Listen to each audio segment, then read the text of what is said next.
இப்போ கூட்டணிக்குள்ளே குழப்பம் ஏற்படுத்துறதுக்கு எதிரிலிருந்து என்னதான் கல்லாங்கா போட்டாலும் ஸ்ட்ராங்காக இருக்க வேண்டிய ஒரு தருணம் எல்லா கூட்டணியுமே. அதிமுக பாஜக கூட்டணி ஆகட்டும், இல்லை திமுக தலைமையிலான கூட்டணியாக இருக்கட்டும், எதுவாக இருந்தாலும் எங்கேருந்து யார் கல்லாங்கா போட்டாலும் கரெக்டாக நம்ம இருக்கணும்பா, ஸ்ட்ராங்காக இருந்துக்கணும் அப்படின்னு ரொம்ப தெளிவாக இருக்கக்கூடிய காலகட்டம் இது. அந்த மாதிரி ஒரு தெளிவை தான் ஒருத்தர் வெளிப்படுத்தியிருக்காரு. யார் இவர்? விடுதலை சிறுத்தைகள் கட்சி தலைவரும் எம்பியுமான தொல் திருமாவளவன் அவர்கள். நேற்றிலிருந்து ஐயா டாக் ஆஃப் த டவுனு. ஏன்னா அதிமுகவை சேர்ந்த பிரமுகர் வைகை செல்வன் அவர்களை திருமாவளவன் அவர்கள் சந்திச்சிட்டாரு, அங்கே என்னமோ நடந்திருக்கு அப்படின்ற மாதிரி ஒரு பேச்சு போச்சு.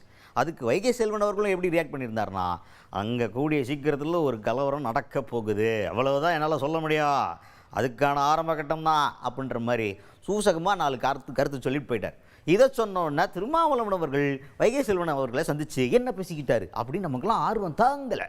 உடனே நம்ம ஆளுக்கு போயிட்டு, சார் என்ன சார் எதுவும் அப்படின்ற மாதிரி தான் பேசியிருக்கீங்களா அப்படின்னு கேட்டோன்னே திருமாவளவன் அவர்கள் உள்ள கடுங்கோவம் இருக்கும். ஏண்டா என்னை பார்த்தா எப்படி இருக்குது உங்களுக்கு? என்ன யாராவது சும்மா பேசுனா உடனே அவங்க தோளில் தவி உட்காந்து உப்பு முட்டையில் ஊருக்கே போயிடும்னு நினைக்கிறீங்களா? என்ன நடந்துக்கிட்டு இருக்கு அப்படின்ற லெவலுக்கு டென்ஷன் உள்ளே இருந்தாலும் அதை வெளியே காட்டிக்கொள்ளாமல் ரொம்ப நிதானமாக அவர் என்ன சொல்லியிருக்காருன்னா, அது எதர்ச்சியாக நடந்த ஒரு சந்திப்பு. அவர் இந்த மாதிரி இலக்கியம் ரீதியாக அவர் என்னென்ன பண்ணிக்கிட்டு இருக்காரு, ப்ராஜெக்டில் என்ன போயிட்டுருக்கு அப்படின்றது மாதிரி பேசினார். அரசியலை ஒரு வார்த்தை கூட பேசலையா அப்படின்னு சொல்லி விளக்கம் கொடுத்தார்.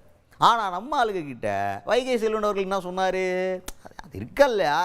அப்போ அவர் என்ன சார், இல்லை சார் அவர் என்ன சொல்கிறாருன்னா, ஏதோ ஒரு பயங்கரமான மாற்றம் வரப்போகுது திமுக கூட்டணியில் அப்படின்ற மாதிரிலாம் கிளப்பி விடுறாரு சார், அதற்கான ஆரம்பம் தான் இது இந்த சந்திப்புலாம் அப்படின்ற மாதிரிலாம் பேசுகிறார் சார் அப்படின்னு கேட்டால், அதுக்கு அவர் என்ன சொல்லியிருக்காருனா, அப்படிலாம் ஒன்றுமே நடக்கல தம்பி, அவர் ஏன் அப்படி பேசினாருங்கிறத நம்ம ஒன்றும் சொல்ல முடியாது, அது அவர்கிட்ட தான் கேட்கணும், அவர் ஏன் சொன்னாருன்னு எனக்கும் தெரியலை அப்படின்னு ஒரு வெள்ளந்தியான ஒரு பதிலை சொல்லியிருக்கிறார். கோபம் உள்ள இருக்கா, ஆனால் கோபத்தை வெளிப்படுத்தாமல் ரொம்ப பக்குவமாக முதிர்ச்சி பெற்ற அரசியல் தலைவராக நடந்து கொண்டார் திருமாவளவன் அவர்கள். நட்பின் அடிப்படையில் அந்த சந்திப்பு நிகழ்ந்தது, அவ்வளவுதான். அண்மையிலே ஒரு நிகழ்வில் நாங்கள் பங்கேற்கக்கூடிய ஒரு வாய்ப்பு அமைந்தது. பலரின் முன்னிலையில் நடந்த ஒரு சந்திப்பு, அரசியல் ஏதும் பேசாமல் நடந்த சந்திப்பு. அவர் இலக்கிய தளத்தில் என்ன செய்து வருகிறார் என்பது குறித்து என்னிடத்திலே மகிழ்ச்சியோடு பகிர்ந்து கொண்ட ஒரு தருணம், அவ்வளவுதான்.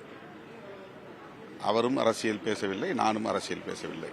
சார், அவர் இப்படி சொல்றதுக்கு காரணம் ஒருவேளை உங்களுடைய கூட்டணியில சலசலப்பை உண்டு பண்ணுறதுக்காக சொல்லாருன்னு நீங்க எடுத்துக்கலாம்.